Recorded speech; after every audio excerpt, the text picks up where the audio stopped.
Un plaisir de vous retrouver et de vous savoir connecté pour ce tout premier numéro de votre émission Le Rendez-vous de midi pour le compte de cette nouvelle année 2022.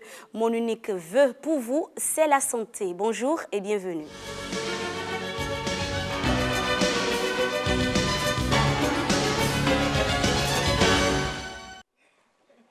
Chers chroniqueurs, bonjour. Chère animatrice, bonjour. Bonjour Rebecca, bonjour chers téléspectateurs. Un plaisir de vous retrouver pour la suite de l'aventure. Plaisir partagé. C'est ta chaise. J'ai l'impression que tu es plus courte que moi, mais en vrai, tu es plus élancée que moi, je le précise. Ouais, mais c'est un bon équilibre. Adonis. Bonjour Rebecca, bonjour Mylène, bonjour Gloria. Nous souhaitons aux téléspectateurs une bonne année en nos compagnies. Mylène. Bonjour, bonjour à Gloria, à Adonis. Mes vœux les meilleurs, assez de santé, moins de pagaille surtout. Bonjour aux téléspectateurs, on vous souhaite juste une année pleine de joie, pleine d'amour, de vitalité, de prospérité et surtout beaucoup de santé parce que c'est l'essentiel. Avec la santé, on peut faire tout le reste. Gloria, tes vœux pour nos téléspectateurs. Ah oui, qu'est-ce que je souhaite aux chers téléspectateurs? C'est d'abord la santé, vous l'avez dit au début de cette émission. C'est d'abord et surtout la santé. Le reste viendra après. Avec le travail bien fait, vous allez toucher le sommet. Donc, bon courage. J'ai un vœu pour Mylène. Ok, ton vœu c'est quoi? Si durant 2021, je t'ai fait chier, tu t'es stressé, en 2022, il serait pire. Je m'attends pas de souci. On s'y est habitué. Adonis sans pagaille, Adonis sans bêtises n'est pas Adonis. Donc, voilà, c'est pour ça que tu m'aimes. Garde ton originalité, garde ce qui fait de toi Adonis. Bon, on continue le chemin. C'est de bonnes guerres. Ça me va, C'est de bonnes guerres. C'est l'amour tout simplement.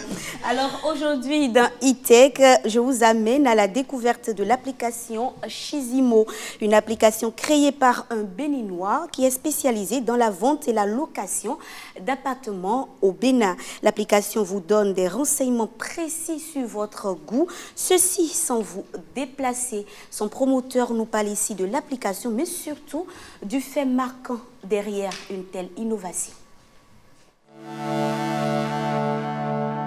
L'application, comment ça m'est venu? Déjà, un dimanche, j'étais tranquille sur mon portail quand un monsieur est venu demander la location.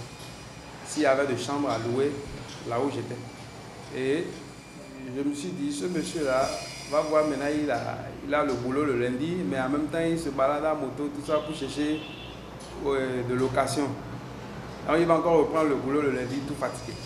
Et je me suis dit, pourquoi ne pas créer une application qui va faciliter la location, les ventes et autres, spécialement dans l'immobilier.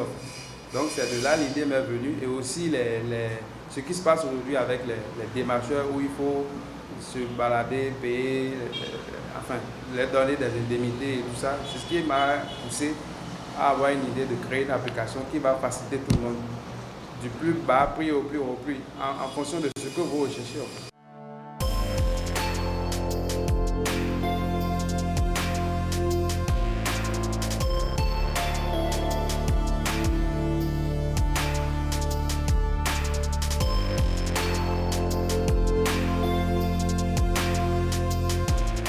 L'application, c'est pour les acheteurs et en même temps pour les vendeurs.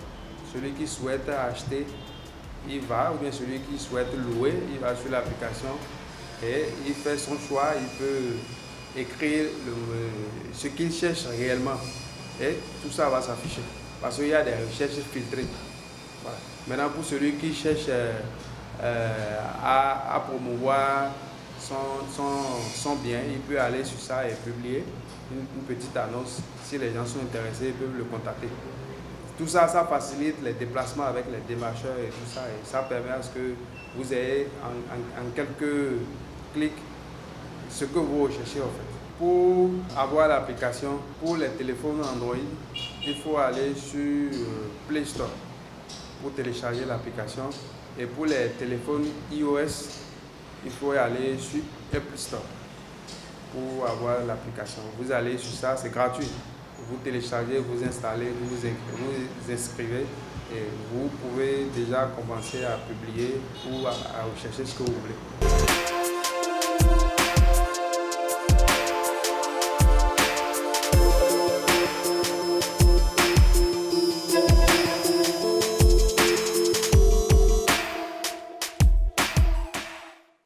Mylène, une application pour nous aider à économiser et surtout pour nous éviter les allers-retours.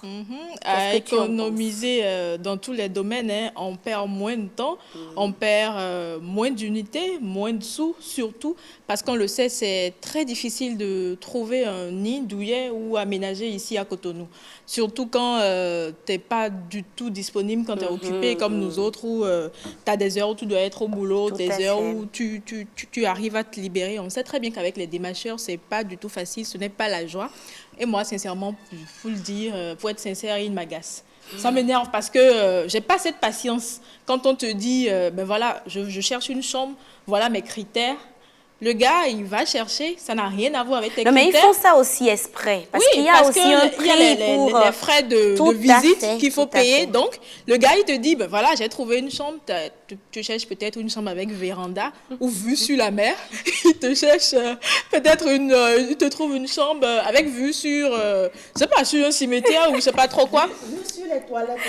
Oui, et puis il t'appelle, il te demande de venir visiter en insistant. Et si tu ne viens pas, ils vont prendre la chambre. Hein? Et tu perds de ton temps comme ça, tu perds de tes unités et si possible encore les frais de visite. Les frais de visite s'élèvent souvent à 2 000 francs ou à 5 000 francs. Et ce n'est pas petit. Il faut de bonnes affaires avec... Ce n'est pas petit du tout. Donc je pense qu'avec ceci, c'est vraiment pratique. Tu lances la recherche, tu attends qu'on te trouve une chambre, on t'appelle et tu vas simplement visiter. C'est parfait. C'est pratique, mais j'ai une crainte. Est-ce que c'est crédible? C'est là ma crainte. La seule personne qui pose les questions ici, c'est Rebecca. Oui. Mais j'ai cette crainte-là. Et je vais répondre tout de suite à ta crainte. Ça a été aussi ma crainte lors du tournage de ce reportage-là. Et il m'a rassuré, le promoteur, de ce que sur l'application, il y a des conditions pour souscrire. Donc, quand vous venez et que vous devez, vous téléchargez l'application quand vous voulez soumettre des offres ou bien quand c'est vous qui êtes à la recherche d'un appartement, d'une parcelle et autres, vous avez les conditions d'achat, les conditions de mise en vente et c'est à vous de voir si ces conditions vous conviennent. Tout à fait.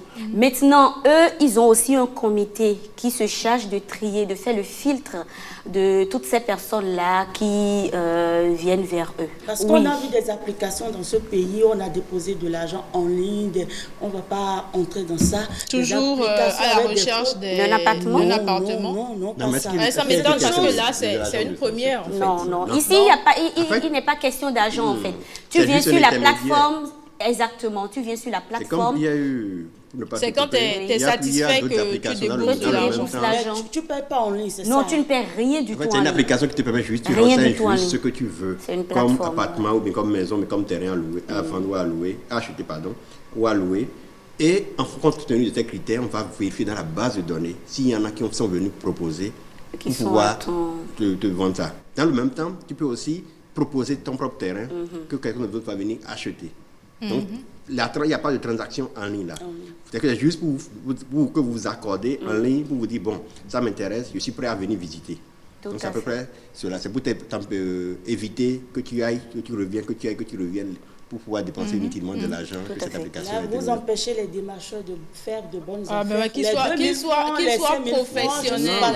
Il y a certaines personnes, peut-être, qui sont des démarcheurs qui ont mis ces maisons-là en vente ou en ligne ou à louer. Mais quand tu es prêt pour aller visiter, forcément, il doit y avoir un modèle économique derrière entre celui qui a conçu l'application, le propriétaire de la maison et les démarcheurs. J'ai même remarqué qu'ils travaillent ensemble. Parce que quand tu vas même vers des agences immobilières, tu te dis c'est du sérieux, oui. Et en effet, il y en a qui sont vraiment sérieux. Quand tu vas sur le terrain, peut-être tu te rends compte que c'est l'autre démarcheur, le con que j'avais laissé, qui se retrouve exactement. Il y a une chose que vous devez savoir. Les propriétaires qui mettent les maisons à louer ou en vente ont leurs démarcheurs. Et les démarcheurs, c'est une zone donnée. Donc, si par exemple tu veux louer une maison à Fijose et autres, et que c'est le démarcheur qui est dans la zone, c'est le même, que tu le veuilles ou non, c'est lui qui va retrouver forcément. Et Adonis, je voudrais m'intéresser surtout concernant cette application à la question de la protection des données personnelles. Toi qui es le défenseur de cette cause-là, dis-moi, est-ce que ce n'est pas peut-être le moment de prodiguer quelques conseils à l'endroit de ce promoteur-là pour qu'il fasse très attention par rapport à la protection des données personnelles? Je crois qu'il a pris une option sur, sur la protection des données. Néanmoins, c'est d'abord à l'utilisateur de pouvoir d'abord savoir quelles données rentrer. Ça, c'est d'abord du côté utilisateur. Ce n'est pas toutes les données qu'il faut renseigner ou autre, non.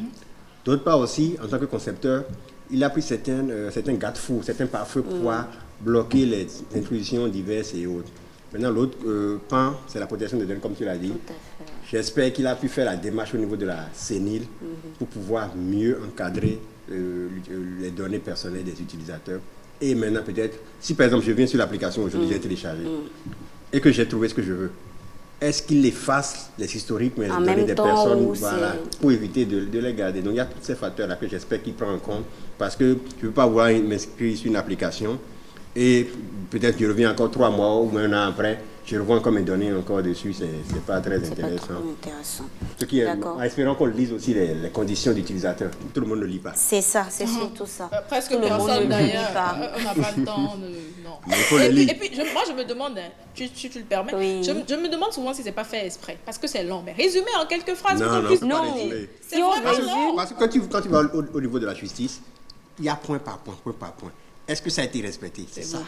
C'est beaucoup, mais c'est ça qui est important. Ça, c'est vrai. Est-ce que tu sais que sur Facebook, tes photos, même si tu les supprimes, Facebook peut les garder pendant moins de 70 ans. Non, c'est le paramètre là. C'est même chose que l'application, mais avec le RGPD en Europe. Voilà. Avec le RGPD en Europe, il y a des conditions. Quand vous allez bien sur les sites, on vous demande est-ce que vous voulez accepter les cookies? Oui. Donc, tout le monde ne le fait pas. On clique juste accepter. Vous vite y aller. Vous devez lire ce qui est. On est pressé souvent. Alors, merci beaucoup, chers chroniqueurs. Adonis, c'est le moment de répondre aux préoccupations de nos téléspectateurs. C'est dans SOS, le rendez-vous de midi.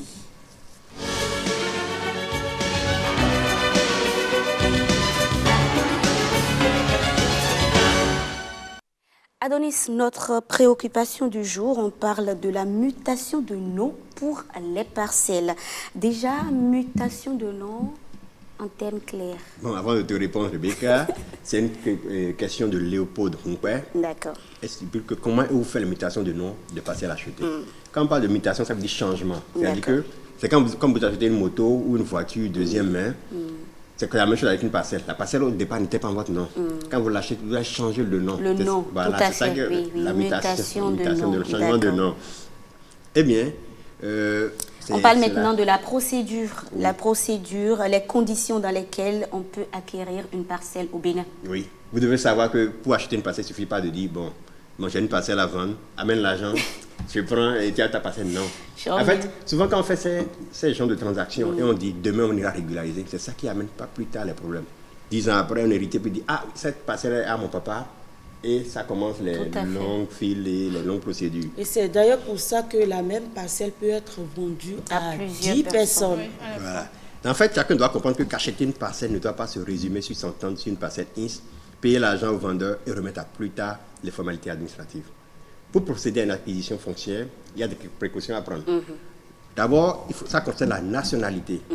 En milieu urbain, peuvent acquérir la propriété foncière seuls les Béninois et les non-Béninois originaires des pays où les Béninois peuvent acheter la terre. Donc, en termes plus clairs, c'est qu'en milieu urbain, c'est seulement les Béninois qui peuvent acheter la terre ou les étrangers, dont dans les pays, les Béninois aussi peuvent acheter d'autres terres.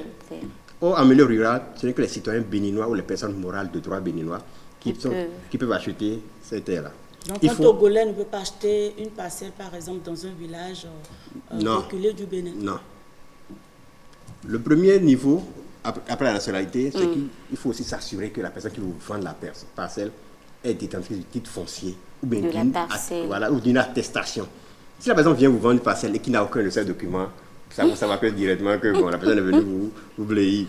En milieu, il faut s'assurer que le vendeur, le donateur, celui qui veut faire la transaction, est propriétaire ou présumé propriétaire de la parcelle. Autrement dit, il doit disposer du titre foncier ou d'un acte de présomption de propriété ou l'attestation de recasement, attestation de détention coutumière ou certificat administratif. En clair, celui qui n'a pas de titre de propriété ou l'un des actes de présomption ne peut pas vendre une parcelle. Si vous faites une transaction avec lui, vous courez le risque de perdre vos sous. C'est ce qui arrive à beaucoup de personnes aujourd'hui, beaucoup de Béninois. Voilà. Maintenant, avec la nouvelle procédure au niveau de la NDF, si le propriétaire dispose d'un titre foncier, ce n'est pas à lui que vous allez vous adresser. Vous allez vous adresser au niveau d'un notaire ou d'un maire qui fait la formalisation de la transaction. D'accord. Maintenant, quand vous êtes en milieu urbain, pardon, ça c'était en milieu urbain. En milieu rural, il faut d'abord s'assurer au niveau de l'ADF que l'État n'est pas propriétaire de cette parcelle-là. Avant. Après, c'est domaine d'utilité publique. Appartenant à l'État, vous allez comprendre. C'est fini. Non, il faut que l'État est le premier à acheter en milieu rural. C'est quand l'État ne veut pas acheter qu'il autorise à toute personne de pouvoir l'acquérir. Et comment savoir si l'État veut acheter ou l'État ne veut pas acheter? Il faut se renseigner au niveau de la NDF, l'Agence nationale du domaine du foncier, pour vous dire, dans telle zone, dans telle région, il y a une parcelle de telle superficie qui m'intéresse. Que faut-il faire? Donc, avant d'acheter un processus long, dans les zones rurales, il faut se rapprocher de la NDF. Et Adonis, la mutation a un coût, bien sûr. Oui, on n'est pas encore venu. Okay. Parce que c'est le coût souvent qui me fait peur, moi. Si ça fait vraiment, et si la superficie dépasse 2 hectares? Et si la superficie dépasse 2 hectares, il faut d'abord vous adresser au niveau de la mairie en lui adressant un projet de mise en valeur de la terre. D'accord. Pour recueillir un peu leurs avis. C'est ça. Donc, si vous avez une parcelle, vous voulez acquérir une parcelle qui dépasse 2 hectares, vous devez formaliser un projet de mise en valeur de la terre. Est-ce que c'est une ferme que je veux mettre en place? Est-ce que c'est une terre cultivable et autres? Et vous vous renseignez au niveau de la mairie pour qu'ils puissent vous donner, ah oui, ce projet peut être fait, on est prêt à vous légaliser la parcelle. C'est après cela que la formalisation intervient. D'accord. Alors, quelle est la procédure dès lors que nous avons en notre possession une parcelle qui n'est pas en notre nom? D'accord. Il y a 2 cas. Le premier cas, la parcelle dispose d'un titre foncier.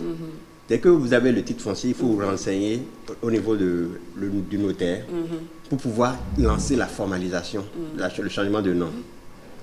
Acheter une parcelle ne doit plus remettre l'argent et commencer à faire les formalités ensuite, non. Il s'agit plutôt de s'assurer que les conditions préalables sont remplies avant d'engager ces ressources. C'est au niveau du maire ou du notaire où la formalisation vient en fait. Donc ça, c'est si la parcelle est munie d'un titre foncier, vous allez au niveau d'un notaire qui fait le dossier et envoie ça vers le registre de propriété foncière territoriale compétent. C'est ce dernier l'inscrit, le numéro du titre foncier et dans le registre foncier. Donc dès lors, vous avez commencé la procédure de mutation. Maintenant, dans le cas où vous n'avez pas de titre foncier, il faut vous adresser à la mairie de là où la parcelle se situe. Il vous sera ainsi indiqué les formalités pour avoir au moins un acte de présomption, c'est-à-dire l'attestation de recasement ou l'attestation de détention coutumière. Et par la suite, le maire inscrit maintenant votre nom dans le répertoire des noms de la parcelle. Adonis, moi j'ai une préoccupation. Dites-moi, combien de temps est-ce qu'il faut pour faire toute cette procédure et entrer en possession de sa parcelle? Non, dès que vous avez acheté la parcelle, ça prend le temps qu'il faudra. Il n'y a pas un temps défini. Mais à peu près, un mois, 2 mois, 3 mois. Acheter une parcelle en 1 mois, commencer les travaux sur... Non, d'abord vous commencez les travaux, il y a une procédure. Même pour commencer les travaux, vous devez aller prendre le permis de construire. Pour prendre le permis de construire, vous devez déposer au moins un titre foncier ou bien une attestation de recasement qui prouve que la parcelle est en votre nom. Forcément. Voilà. Si vous mais en 1 mois, en 1 mois, normalement, vous pouvez déjà... Ça devrait être... Oui. En fait, il faut plus... Je ne peux pas me lever avec mes millions et dire, ok, je vais acheter cette parcelle, prenez l'argent. Vous ne pouvez pas... Tu ne peux pas aller acheter une parcelle sans savoir si la parcelle est sécurisée. Est-ce que la parcelle a un titre foncier? Si la personne n'a pas un titre foncier, est-ce que la personne qui veut vendre, est-ce réellement sa parcelle? S'il n'y a pas de litige aussi autour... Dès lors que tu as toutes ces informations, tu ne vas pas directement voir le propriétaire pour dire prends l'argent. Non. Tu passes par un notaire.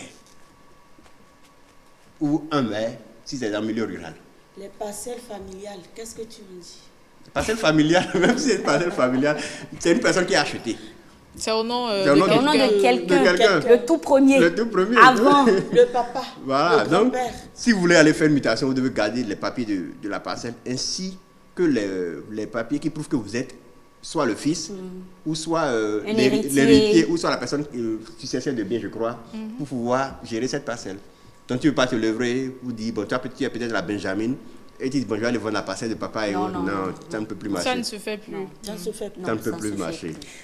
Ça, c'est tout ça, là, c'est pour éviter demain qu'une seule parcelle ait 10 propriétaires. Oui, Ouais. oui. On en a beaucoup vu, hein, on en a tellement vu. Et je pense d'ailleurs que tout ceci, c'est pour notre bien. Hein, Oui. Parce que gagner de l'argent de nos jours, on sait C'est quand pas- même que ce n'est pas facile. Pas du Donc, tout.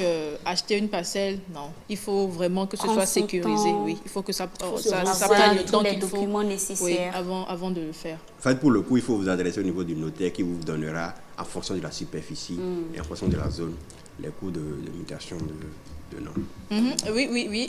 Tu parlais des coûts, bien Oui, sûr. les coûts, il faut vous adresser, parce qu'il n'y a pas de coût fixe. C'est pas fixe, Non, mais quand même, ça va en fonction de la zone, bien Ça sûr. va en fonction de la zone et de la superficie. Également de la superficie, et ce n'est ni à 100 000, ni à 200 000. Ça Mylène va a bien déjà au-delà. sa Non, ça parcelle peut- au ça Ça peut- fait direct. peur. Mais en fait, quand tu. Mylène a déjà en sa fait, parcelle quand au direct. on offre une parcelle, hein, et qu'on te dit, pour la mutation, il faut tel sou, mais tu En te même dis, temps, mais autant, pourquoi attends. ne pas aller acheter ma Mais propre attends, mais parcelle, quand quoi. tu fais le détail, Oui. tu verras que il y a, ça veut dire que la personne n'a pas rempli certaines formalités. Bon. Par exemple, beaucoup possible. de personnes ont acheté des parcelles avec des conventions de vente sans aller légaliser au niveau de la mairie. Le maire ne sait même pas s'il y a telle parcelle qui a été vendue. Sinon, ce n'est quand même pas, Non, mais ça, ce n'est c'est pas à grave. 0 francs. Et Rebecca, bien sûr, on est en début d'année. Peut-être que tu recevras des parcelles en Amen, cadeau amen, je reçois. de début d'année. Qui Je sait? reçois, je Ça sort reçois. bien Amen, sûr. amen, Même si amen. vous donnez une parcelle, il faut vous assurer que la personne qui vous donne la parcelle est en son nom. Vraiment. hein.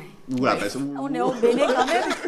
Quelqu'un se lève, ou Adonis se lève, dit Bon, j'ai Mylène, bien je envie t'offre d'offrir une exactement parcelle. une parcelle à Mylène, et c'est sur les papiers, c'est quelqu'un j'aimais, quelque chose qui est déçu. Attention. Ça se passe très Non, souvent au Bénin. il faut vous assurer de tout cela. Donc, D'accord. nous espérons avoir répondu à M. Germain. À ouais? à monsieur le pot de Moukwé. Non, à monsieur le pot de Moukwé. Donc tout ce que je dis est ancré dans ton Mais t'es esprit. juste à côté de lui. Donc pour toute autre personne qui ont des préoccupations, pour toutes ces écrivez. personnes qui ont des préoccupations sur l'obtention de services publics et autres, veuillez nous écrire sur notre page Le Rendez-vous du Midi ou ajouter le hashtag SOSLDVM pour qu'on puisse. Ou hashtag Adonis. Non, pas Adonis, SOSLDVM. Hashtag Adonis. On veut l'avatar de Adonis. On l'a demandé depuis quoi? Depuis décembre ou novembre, je sais Tu plus l'auras, trop. tu l'auras avant la fin Avatar de cette saison. Tu l'auras, Adonis. tu l'auras. Je veux bien te voir. Je veux voir En tout à quoi cas, si ton quelqu'un t'a avatar donné va parcelle, ressembler. il faut aller courir. Adonis, En même temps, merci est mieux. beaucoup. Merci beaucoup, Adonis. C'est moi. Edmond Rodrigue Amégan n'est pas là aujourd'hui. Oui, c'est vrai, vous l'aurez constaté. Mais sa rubrique est là, on l'installe.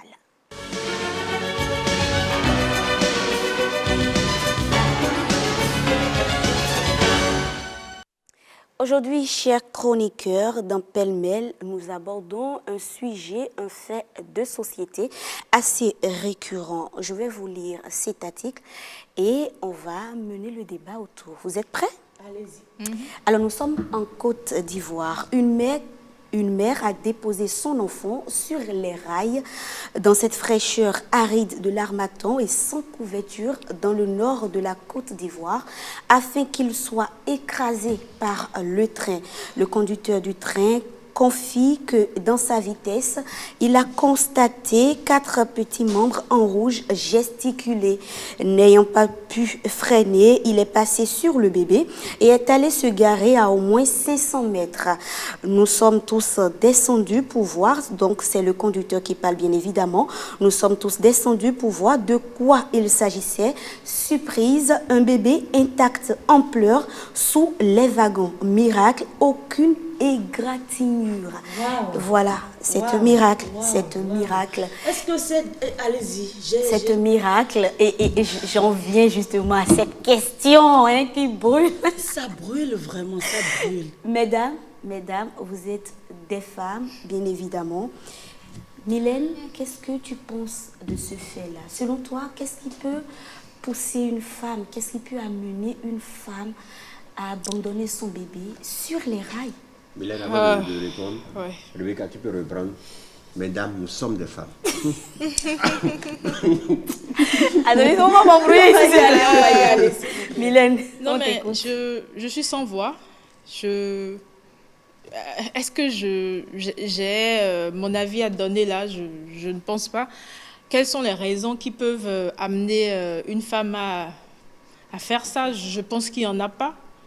Et je pense également que sur ce plateau, on ira à gauche et à droite sans vraiment connaître le fond de la chose. Mais je pense que c'est un enfant, c'est un bébé, c'est une vie, et une vie n'a vraiment pas de prix. Vraiment. Et un enfant sur des rails, un enfant encore en vie sur des rails, déjà une personne adulte sur des rails, on sait bien ce que ça donne, c'est affreux, on ne peut même pas regarder. Et j'imagine un enfant, pas un enfant, un bébé sur des rails, j'essaye de m'imaginer la scène, ça va pas, ça tourne dans tous les sens. Ça se comprend. On ne sait pas, est-ce que la maman elle est possédée, parce que c'est la seule explication que moi je peux donner à ça. Est-ce que la maman elle est possédée, est-ce qu'on lui a arraché le bébé sans qu'elle ne le sache? Mais je vois mal, très mal, une mère bien portante prendre son enfant et le déposer au milieu sur les rails pour... Non, c'est vraiment pas possible, quoi. Gloria, toi, tu arrives à comprendre la psychologie de cette mère-là? Je n'y arrive pas, Rebecca, parce que le cœur d'une femme, le cœur d'une mère en place ne peut pas fonctionner de cette manière-là.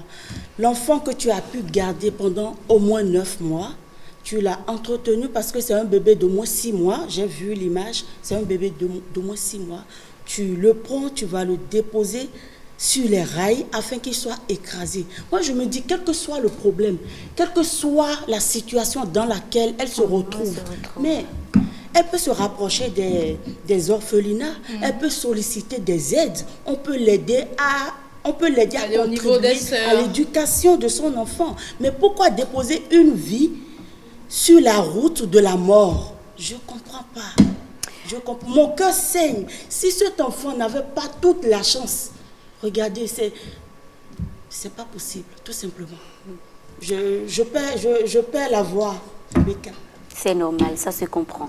Adonis, toi, tu arrives à comprendre cette psychologie-là. Qu'est-ce qui peut pousser, selon toi, en tant qu'homme, qu'est-ce qui peut amener une femme, une mère, à abandonner son enfant après 9 mois? En fait, ces faits sont récurrents depuis un moment. Tu n'irais pas à dire je veux comprendre la psychologie de la dame et autres. Non. C'est d'abord pour resituer le contexte sur deux aspects. Le premier, soit c'était une intention réelle de se débarrasser de l'enfant. Peut-être qu'elle a entendu que l'enfant était sorcier ou bien et autres, tout ça là. Parce que nous sommes en Afrique, voilà, quoi. Elle a voulu se débarrasser de ça. L'autre cas, c'est peut-être elle n'a pas voulu se débarrasser de l'enfant mortellement. Puisque si elle voulait réellement se débarrasser de l'enfant mortellement, elle l'aurait mis sur les faits, réellement sur lesquels le train passe. Mais elle l'a mis à l'intérieur des rails. Mais on sait comment ça se construit. Peut-être que c'est mis sur les rails. Est-ce que c'est précisé à l'intérieur? On sait que le train passe sur des rails. Mais on sait bien qu'au milieu, juste au milieu, il y a, comment vous dites, de ces moteurs, de ces choses. C'est du fer aussi. Ça peut facilement trancher l'enfant. En fait, toi, tu estimes qu'elle a laissé l'enfant là simplement pour que quelqu'un le retrouve. Récupère, voilà. C'est ta conception des choses. Soit elle a voulu mortellement atteindre à la vie de l'enfant. Si elle voulait vraiment, je vous arrête pas, Adonis, si elle voulait vraiment que quelqu'un d'autre récupère l'enfant, il y a plusieurs endroits. Ce n'est pas que je suis en train de défendre. C'est ton point de vue. C'est ton point de vue. Voilà les deux situations peut-être qui sont venues maintenant. Ça ne justifie pas le fait de vouloir se débarrasser d'un enfant. Parce que quand vous étiez en train de le concevoir, c'était peut-être des échanges, je dirais, jouissifs entre les deux personnes. Tu es dans nos menaces ou bien tu es sur terre. Entre les deux personnes. Maintenant, ce qui justifie cela, rien ne justifie cela. Rien ne justifie le fait de se débarrasser d'un enfant et autres. Est-ce que c'est pas peut-être aussi le moment, Adonis, d'aborder la question de l'éducation sexuelle de nos enfants, des jeunes filles surtout, selon toi? Est-ce qu'un tel acte engage aussi la responsabilité des parents derrière? La responsabilité de tout le monde est engagée. Que ce soit la mère, le père et aussi les parents.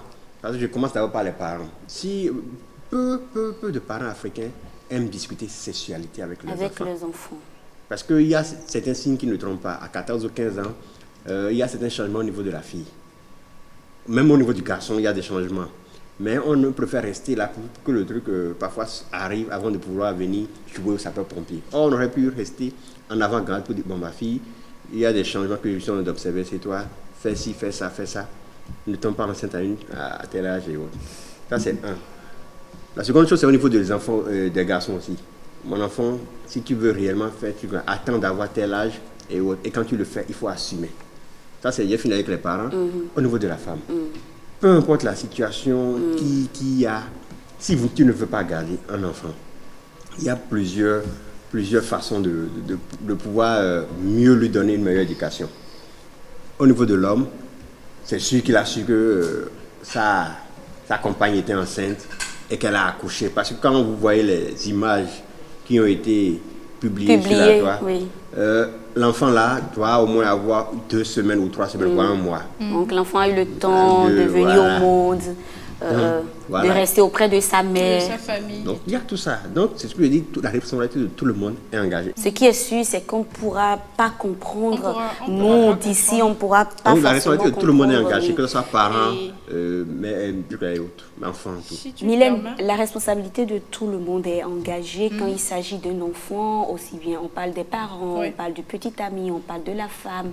Ou du mari. Ou du mari. Dans ce cas précis, Mylène, dans ce cas précis, est-ce que tu penses que l'homme aurait été informé que sa chérie attend un enfant et qu'il aurait abandonné, qu'il aurait refusé de prendre ses responsabilités? Tu penses que ça fait partie je sais pas, des raisons qui ont amené cette oui, comme je l'ai dit à l'entame, on ne peut pas savoir. Sincèrement, on ne peut pas savoir. On ira dans tous les sens sans connaître réellement ce qui s'est passé. Et moi, je vais revenir sur l'intervention d'Adonis. On est en Afrique. On est en Afrique, c'est la société qui éduque. Donc, une femme du genre qui sort de la maison avec son bébé, évidemment, il y aura forcément quelqu'un dans son entourage qui va remarquer que la dame, n'est plus là, son bébé n'est plus là. Maintenant, l'éducation dès la base, c'est pas... on dit, on vient au monde avec des gens bien intentionnés. On vient dans des familles bien intentionnées. Quand je parle de famille, je parle de notre papa, de notre maman. Ton papa, il est bien intentionné, ta maman également. Ils veulent le meilleur pour nous. Ce n'est pas qu'ils n'aiment pas parler sexualité. Oui, bien sûr. Oui. Ce n'est pas qu'ils n'aiment pas parler sexualité. Ça n'a rien à voir. Ils n'ont pas reçu cette éducation. C'est l'éducation que le parent reçoit qui transmet. Tout à fait. Et bien évidemment, ça va changer. Et ça a commencé déjà. Parce que ça commence à partir de nous. Parce que nous, on a remarqué qu'on a un manque. Parce que nos parents n'ont pas eu à avoir ces échanges avec nous. Donc, puisqu'on est, je peux dire, ouvert d'esprit, on se dit que la génération qui va suivre ne va pas tomber dans cette dérive. On va essayer de corriger les erreurs de nos parents. Donc, parler dès le bas âge de sexualité avec nos enfants pour qu'on n'en arrive pas à ce type d'actes et tout. Mais comme je l'ai dit, Rebecca, on ne peut vraiment pas savoir. Et on est en Afrique aussi, je le répète, on a nos réalités. On ne sait pas si elle... psychologiquement possédé par un esprit, j'en sais absolument rien, parce que comme je l'ai dit, ça ne s'explique pas. On a beau aller dans tous les sens, on voit très mal une mère agir de la sorte. Et comme Adonis l'a dit, de ce type de fait, on en a dans tous les sens ces temps-ci et plus encore en fin d'année. Et je pense que je suis déjà tombée sur une image du genre, et c'était toujours en Côte d'Ivoire, un ami qui a... je pourrais dire vendu son meilleur ami pour un rituel. C'est récurrent. Tu vois, pour un rituel. Donc, il y a toujours une raison. Et on est en Afrique, on a nos réalités, il faut en tenir compte. Et je pense que cette dame, il faut connaître le fond des choses avant de pouvoir dire, elle a mal agi, elle a... Gloria, on est en Afrique, c'est vrai, on a nos réalités. Maintenant, qu'est-ce qu'il faut faire en fait? Parce que ça ne se passe pas qu'en Côte d'Ivoire, ça se passe aussi au Bénin. On a vu plusieurs images sur la toile ces dernières années où on parle d'une femme qui a abandonné son enfant par-ci, par-là. Qu'est-ce qu'il faut faire aujourd'hui? Sous d'autres cieux, les femmes ont quand même la possibilité, quand elles sont enceintes, de se rapprocher de certaines structures spécialisées pour dire en même temps, il y en a au Bénin, pour dire, je ne veux pas garder, je ne souhaite pas garder mon enfant, je souhaite le faire adopter. Et la procédure est engagée même avant la naissance de l'enfant. Qu'est-ce qu'il faut faire, Gloria? Qu'est-ce que tu penses qu'il faut faire aujourd'hui? Moi, je pense que c'est l'éducation. Et comme vous l'avez dit, nous sommes en Afrique. C'est d'abord l'éducation. Vous savez, nos grands-parents n'ont pas parlé du sexe avec nos parents. Nos parents n'ont pas pu parler du sexe avec nous. Mais vous pensez que c'est le sexe, en fait, le véritable souci? C'est pas le sexe. C'est pas le véritable. Le sexe, c'est pas le véritable souci. Le véritable souci, c'est le manque de moyens. Le fait de tomber enceinte peut-être de façon... Exactement, de façon précoce. Elle n'a pas les moyens de s'en occuper. Mais ne pas avoir les moyens, est-ce que ça justifie d'abandonner son enfant? Ça ne justifie pas cette manière de fonctionner. Pas du tout. C'est pourquoi je dis, quel que soit ce qu'elle a, quel que soit ce qui lui est arrivé, quel que soit peut-être que son mari lui a tourné dos ou ne contribue pas à l'épanouissement de l'enfant et elle se retrouve seule avec l'enfant. Elle s'est dit, mais je suis femme, je peux aller me chercher. Et pour aller me chercher, cet enfant peut être un handicap pour moi. Il vaut mieux m'en débarrasser. Et elle est allée déposer l'enfant sur les rails. Et moi, je ne la juge pas, je ne la condamne pas. Elle sait pourquoi, exactement. Elle sait pourquoi elle s'est comportée de la sorte. Le vrai problème, c'est, à mon niveau, je crois que c'est les moyens. Enfin, je pense, Rebecca, que ce n'est qu'une suite, comme tu le disais, je pense que ce n'est qu'une suite. Je pense que la base, c'est l'éducation. Et la base, c'est pas, on parle pas, quand on parle d'éducation, on ne parle pas cesse comme on le voit automatiquement, mais déjà, nous apprendre, quand je dis nous apprendre, je parle de nos parents, à connaître notre corps et à gérer notre corps. Parce que, comme Adonis l'a dit, quand tu as 14 ans, 15 ans, la puberté est là, tu as des modifications, tu as des hormones qui sont là. Quand tu n'as personne avec qui gérer, c'est très difficile. Et je pense que malgré tout, il faut que les parents puissent faire comprendre à leurs enfants qu'ils sont là pour eux, malgré tout. En fait, tu peux tomber enceinte dehors, tu viens à la maison, tu m'en parles. Je suis là, je vais te comprendre. Et ensemble, on va trouver une solution. Tout à fait. Il faut qu'on sorte. Adonis, qu'est-ce qu'il faut faire en fait? Moi, j'ai besoin d'action. Qu'est-ce qu'il faut faire, Adonis? Qu'est-ce qu'il faut faire? Il faut revoir. En fait, il y a certains programmes à l'école qui ont commencé à parler un peu de sexualité. Ouais. Mais je pense qu'il faut qu'à la maison, qu'on insiste sur la responsabilité des parents. Non, pas des parents. La responsabilité aussi des enfants devant certains actes. Quand tu commets un acte, les parents ont tendance souvent, certains parents ont tendance à couvrir l'enfant. Oui, c'est pas du tout bon. Mais il faut le mettre sur le fait accompli. À tel âge, si tu mets une femme enceinte, tu dois assumer. Peu importe ce qui va arriver. Tu vas commencer à aller chercher du boulot pour pouvoir subvenir à ses besoins. Il faut que les parents puissent pouvoir mettre les enfants là-dessus, le fait accompli d'abord. L'autre chose aussi, c'est qu'il faut intensifier un peu les sensibilisations au niveau de certaines couches sociales, couches défavorisées, qu'elles peuvent, au niveau de demander de l'aide pour pouvoir entretenir, mais subvenir à leurs besoins et autres. Il faut aussi qu'au niveau de l'État puisse aussi intensifier leurs actions en allant aussi dans les différentes communes et dans les régions pour dire, quand vous rencontrez certaines difficultés, vous pouvez demander l'aide de l'État à telle hauteur pour pouvoir vous accompagner, pour pouvoir vous aider. Mais quand on va remarquer qu'une femme ou qu'un homme a abandonné son enfant et autres, il y aura une mesure répressive. Forcément. Donc, ça va peut-être amener les gens. En fait, quand on va au niveau de la sensibilisation et que la sensibilisation ne marche plus, il faut aller vers. Un peu la côté répressif. C'est ça que je pense. D'accord. Alors, ce qui est sûr. L'éducation, le dialogue entre parents, enfants et autres doit beaucoup prioriser pour pouvoir mieux nous empêcher d'éviter cette situation. Il y a des parents qui ont commencé le dialogue parents-enfants. Il y a des parents qui ont compris et qui ont commencé. Il y a des parents qui le faisaient déjà aussi à notre époque. Ils avaient leur technique, mais ils y arrivaient quand même. Peut-être que l'homme a pensé qu'il n'était pas le seul. Pour la table. Pardon, ne va pas dans ce domaine, s'il te plaît. On est en 2022. Je donne un exemple, une blague qu'une dame m'a racontée. Son enfant veut lui demander, maman, comment faire pour devenir enceinte? Pour faire un enfant. L'enfant à quel âge? L'enfant doit avoir entre 12 ou 14. Elle lui a dit, il faut boire beaucoup d'eau. Et l'enfant va commencer par quand on évite ces gens. Non, mais tu sais, c'est ce que je disais. C'est simple et c'est pratique, Adonis. Il y a même. Parce que l'enfant voulait tomber enceinte. Elle voulait tomber enceinte. Elle avait envie d'avoir un bébé. En réalité, actuellement, il y a même de ces ouvrages. C'est comme. Qui t'amènent à comprendre ou qui amènent déjà au petit garçon ou à la petite fille à comprendre comment faire pour tomber enceinte, pour pouvoir enceinte, et comment papa et maman font, est-ce qu'ils se font juste des bisous ou s'ils boivent simplement l'eau. Tout est là pour éduquer nos enfants si les parents ne veulent pas assumer leurs responsabilités. Oui. Tout est là pour éduquer les enfants. Je suis sûre que nous, cette génération-là, on va faire en sorte qu'il y ait quand même une éducation sexuelle avec nos enfants. Ah oui, il le faut, voilà. Parce que j'ai vu une vidéo la dernière fois. Très rapidement. Oui, c'est juste quelques secondes, une vidéo d'une enfant de 15 ans qui a eu un enfant et les gens lui faisaient un peu certaines remontrances. Mais tu aurais pu attendre, elle dit j'assume. Waouh. Ouais. C'est tout. Quelle m'excuse. C'est tout simplement. Quelle m'excuse. Et voilà, pour en venir à notre sujet du jour concernant cette femme-là qui a abandonné son enfant. C'est vrai, on est unanime là-dessus. On ne peut pas rester ici et imaginer, comprendre la psychologie qui l'animait en ce moment-là précis où elle a déposé cet enfant. Mais toujours est-il que c'est pas bien, c'est un fait qui est à décourager.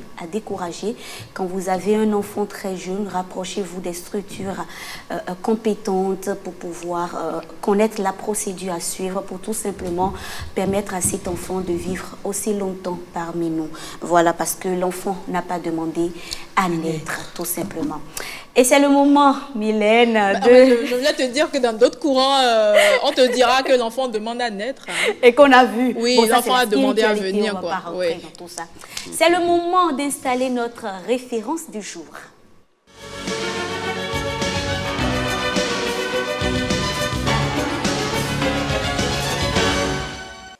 Gloria, tu nous présentes qui aujourd'hui? Alors, aujourd'hui, je vous présente Adono Beata. Elle a une licence en sciences et techniques de production végétale. Elle innove dans le domaine des infusions, c'est-à-dire qu'elle transforme les plantes en infusion, des thés, si on peut le dire ainsi. Donc, nous avons du thé produit ici au Bénin. D'accord. Donc, on peut aller pour l'élément témoin et on revient au plateau.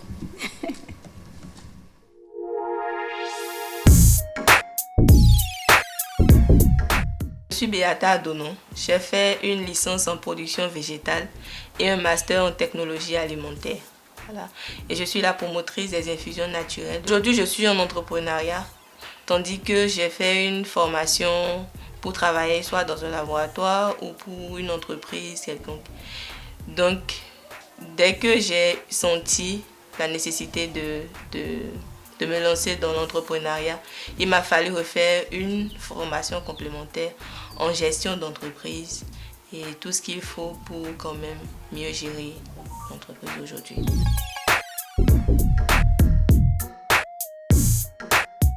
Beaucoup de choses.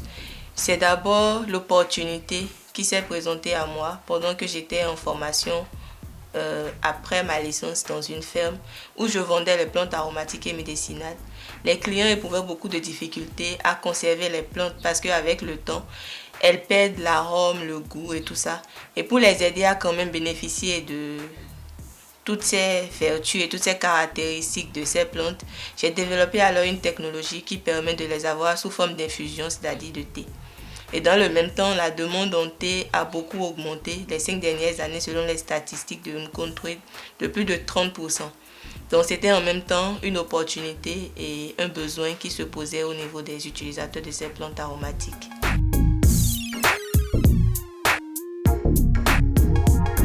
Nous valorisons plusieurs formes de plantes aromatiques et médicinales telles que le chiayo, le gingembre, le corosolier, le lipia et bien d'autres. Et ces plantes sont produites par des coopératives de femmes qui nous produisent ces différentes plantes suivant un cahier de charge bien défini. Donc après réception de ces matières premières, nous les traitons. Nous faisons d'abord un triage Après, de l'équeutage pour ce qui est des plantes comme Chiayo, Lipia, le corosolier et autres. Et pour le gingembre, c'est le lavage, voilà, et couper en lamelles pour ce qui est du gingembre et le citron, par exemple. Donc, pour ce qui est des feuilles, après l'équeutage, nous avons également le lavage et l'égouttage.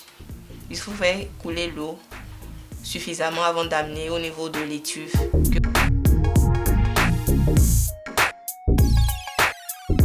Une page Facebook, nous avons un WhatsApp Business et nous communiquons beaucoup sur ces différents réseaux.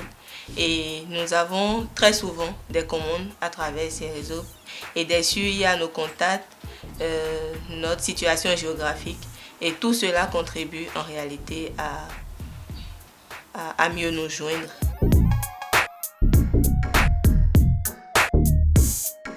Nous avons des formations des jeunes entrepreneurs, voilà, pour les orienter dans les différentes démarches. Nous avons également de la sous-traitance, des gens qui veulent avoir les infusions sur le Mac par exemple, ou qui veulent simplement avoir les formulations pour aller conditionner eux-mêmes. Et donc, ce n'est pas le produit fini qui sort toujours de l'entreprise. Voilà. En un mois, nous avons un chiffre d'affaires moyen de 300 000 francs. Et donc, par jour, ça fait environ 10 000 francs.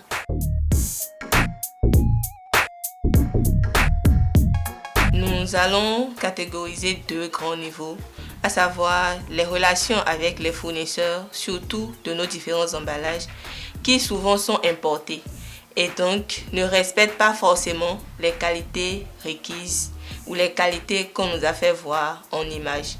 Et il y a également le délai qui est relativement long. Donc, avec les différents points de vente, surtout au plan national, nous avons également des difficultés dans les longs délais de remboursement après livraison des différents produits. La communication sur les différents efforts qui se font aujourd'hui au plan national, les entreprises qui se créent, qui s'échinent chaque jour, mais qui ne sont pas forcément révélées au monde entier, ou tout au moins au plan national, pour faciliter quand même la promotion de ces différentes entreprises.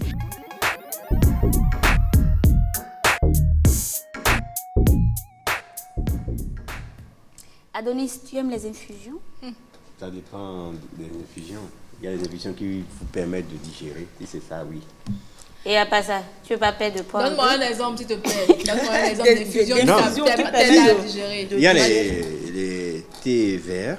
Ouais, c'est ça. Il y a d'autres thés. Et là, il se trompe, attention. Tu es sûr, j'en ai là, je vais te montrer. C'est à autre chose, hein, surtout. Non, en premier, le thé vert, c'est pour autre chose. Voilà, mais non, c'est le secret des dames aussi. Ok, voilà. je ne veux pas on sait tous sur ce plateau que Mylène aime les infusions. Maintenant, Mylène, dis-moi. Quel type d'infusion? Non, moi, je suis dame nature. J'adore la nature, bien sûr. J'aime tout ce qui est naturel. Donc, au fond, les infusions, je ne les achète pas. Et j'ai vu des images Gloria nous a utilisées, des illustrations. Je préfère directement acheter sur le marché ou cultiver moi-même. Et infuser à la maison, des clous de girofle, du citron, citronnelle, gingembre, tu vois. Mais je pense que ce qu'elle propose aussi, notre référence, c'est à peu près ça. En réalité, j'ai essayé. Non, pas du tout. En réalité, j'ai essayé et j'ai remarqué que en infusion, pas en infusion, en thé, le goût change. C'est pas pareil. Quand tu vas dans ton jardin et que tu cueilles tes menthes toi-même et que tu viens infuser à la maison, c'est déjà tu es sûr de ce que tu prends et c'est vraiment concentré. C'est tout autre chose. On va chercher à comprendre quand elle n'aime pas. Oui, quand t'as pas. Oui, ça il faut l'essayer pour pouvoir comprendre. Exactement. C'est sûr qu'il y a cette technique. C'est qui produit. Oui, ce que je mange, je produis mes tomates à la maison. Oui, bien sûr. Le riz, qui produit le riz? Qui produit le riz? Si, j'ai vu. Si. Qui produit le riz? Qui produit tout ce que tu manges? Je produis alors, tout. Même mon maïs. Mylène. C'est exactement comme si vous allez dans votre jardin cueillir les menthes et tout. Non, il y a un amour particulier. Il y a cette sensation-là qui disparaît quand tu vas cueillir. Quand on dit que le Béninois n'aime pas le consommation local, en tout cas, c'est un exemple qui est devant moi. On est unanime qu'on aime le consommation local. En tout cas, on fait la promotion du consommation local. Bon, il est l'heure de mettre nos bottes pour nous rendre dans les champs.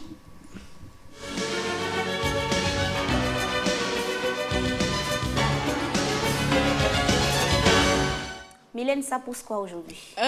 Qui peut deviner sur ce plateau? Du piment. Du piment aussi. Du piment. Oui, bien sûr, c'est du piment qui pousse dans notre champ, dans notre jardin. Ce midi, on va y aller avec Valère Onsou et Assel Dancy. C'est un fruit qui pique, mais il est aimé pour son pouvoir délicieusement agressif sur les papilles. Le piment, ce délice taquin dont raffolent les Béninois, se cultive à grande échelle dans cette plantation. Au-delà des ménages nationaux, le marché du piment est en forte demande à l'international. Comment réussit-on une culture extensive du piment? Valère, notre passionné de la terre, nous explique étape par étape. On va faire la pépinière du piment avec de pur rond, le piment rond. Voilà. Si vous arrivez à faire déjà la pépinière du piment rond, ça veut dire que vous pouvez faire la pépinière du piment long, du piment gros, du poivron, peu importe. Voilà. Donc, pour faire la pépinière du piment, il faut d'abord acheter des semences de qualité. Il faut acheter des semences certifiées chez les distributeurs de semences agréés par l'État. Donc, quand j'achète une semence certifiée comme ça, je prends mon ciseau et puis je découpe le sachet de pépinière. Lorsque je finis de découper le sachet de pépinière, je fais sortir l'emballage. Il y a encore un emballage dedans. Je fais sortir l'emballage comme ça. Donc, je me rassure qu'il y a des graines dedans. Donc, il y a des graines. Donc, c'est bon. Je dépose le sachet de pépinière de semences de côté. Ici, pour stériliser mon substrat et pour me permettre d'avoir un substrat meuble qui est stérilisé, qui n'a pas de maladie, je le traite avec une solution fongicide, d'accord, et bactéricide. Donc ici, j'ai le substrat, c'est de la terre qui a déjà été pré-préparée. Et dans cette terre-là, nous avons 70% de terre végétale, du terreau. Nous avons 10% de scie de bois, 10% de fientes de volaille décomposée et 10% de sable fin, d'accord. Donc c'est un substrat qui est déjà pré-préparé, prêt à porter. Donc je vais maintenant traiter ce substrat-là avec ma solution fongicide et bactéricide. Donc je prends une petite portion de solution fongicide, je dépose à la surface de mon substrat, je prends encore, je dépose, et puis je vais malaxer un peu avec mes doigts. Et il faut préciser qu'il est important de porter un gant avant de manipuler les produits phytosanitaires homologués ou non. Voilà. Donc je vais malaxer. Je vais malaxer. Je malaxe et c'est bon. Maintenant, ici, j'ai un plateau d'œuf. Non, ce n'est pas un plateau d'œuf, c'est une plaque alvéolée. Et dans la plaque alvéolée, nous avons des alvéoles. Et c'est dans ces alvéoles que nous allons faire germer nos graines de pistillier ou bien de piment. Très bien. Donc, je prends mon substrat que j'ai mélangé avec ma solution fongicide. Et puis je dépose légèrement. Je dépose légèrement mon substrat qui est déjà stérilisé. Voilà. Donc je dépose jusqu'à couvrir toute la superficie, toute la surface de mon plateau. Donc je dépose.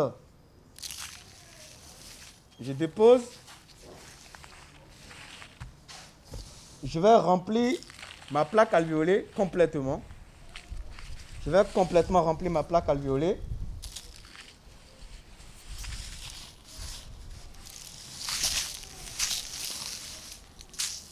Je remplis complètement la plaque alvéolée.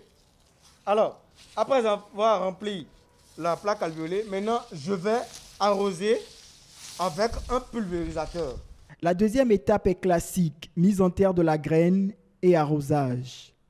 Donc je vous rappelle que c'est un substrat qui est déjà pré-traité, qui est stérilisé contre les nématodes parce que les ennemis pour le piment, d'abord en premier lieu, ce sont les nématodes. Les nématodes créent des galles au niveau des racines et ça empiète sur le rendement. Donc là maintenant c'est un choix délicat. Je vais enlever catégoriquement mon gant parce que j'ai fini de manipuler le substrat. Je prends mes doigts et je dépose graine par graine. Une graine, 2 graines, 3 graines, 4 graines, 5, 6, 7, 8, 9, 10. Je mets de microbuse sur la surface de la plaque alvéolée. Voilà, j'arrose ma plaque alvéolée. J'arrose copieusement. Et pour que la récolte soit bonne après 2 mois, Valère explique les soins à apporter à la pépinière. Il faut d'abord observer 1 mois et demi de pépinière. D'accord? Parce que vous allez faire 8 jours de levée de dormance. Et après la levée de dormance, vous allez maintenant apporter des engrais foliaires et des pesticides chimiques de synthèse ou non. Ça dépend du type d'agriculture que vous faites. Si vous faites l'agriculture biologique, donc vous allez apporter peut-être l'huile de Nîmes, d'accord, ou d'autres pesticides naturels qui, à une bonne pépinière, a inéluctablement, s'il respecte l'unité technique, un très bon rendement. Voilà. Donc quand vous faites une très bonne pépinière, vous avez un très bon rendement. Alors, vous avez une très bonne pépinière. Combien de temps pour récolter tout ça? Il faut 3 mois pour les variétés hybrides. Par exemple, le cas de cette variété, c'est une variété performante, une variété hybride qui produit après 2 à 2 mois. 2 mois après repiquage. Si c'est une semence certifiée, une semence hybride améliorée, ça dépendra aussi du cycle de la semence. Mais dans ce cas d'espèce, nous sommes en face d'une semence qui produit déjà ses premiers fruits après 2 mois. Au champ, comme dans les petits espaces de famille, le piment se laisse cultiver sans grande technique savante. Juste un peu de passion jardinière, à défaut d'un grand amour des plantes, aime assurer Valère Aronsou, le passionné de la nature. Et voilà, vous en savez désormais davantage sur le piment. Mais n'oubliez pas, manger épicé, c'est bon, mais manger trop épicé nuit à la santé. Ouais, tout comme toute chose, laisser en toute chose nuit, c'est bien ça. Tout à mais fait. surtout, prenez du piment, pas en excès bien sûr. Paraîtrait-il d'ailleurs que c'est parfait pour la santé. Ça permet de ne pas grossir parce que c'est... Il sourit pourquoi? Ça permet de ne pas grossir. Oui, je sais que toi, tu adores le piment. Et c'est un vrai cocktail de vitamines, comme on nous le dit souvent. C'est riche en vitamine A, en vitamine B6, en vitamine C, en vitamine E et en vitamine K.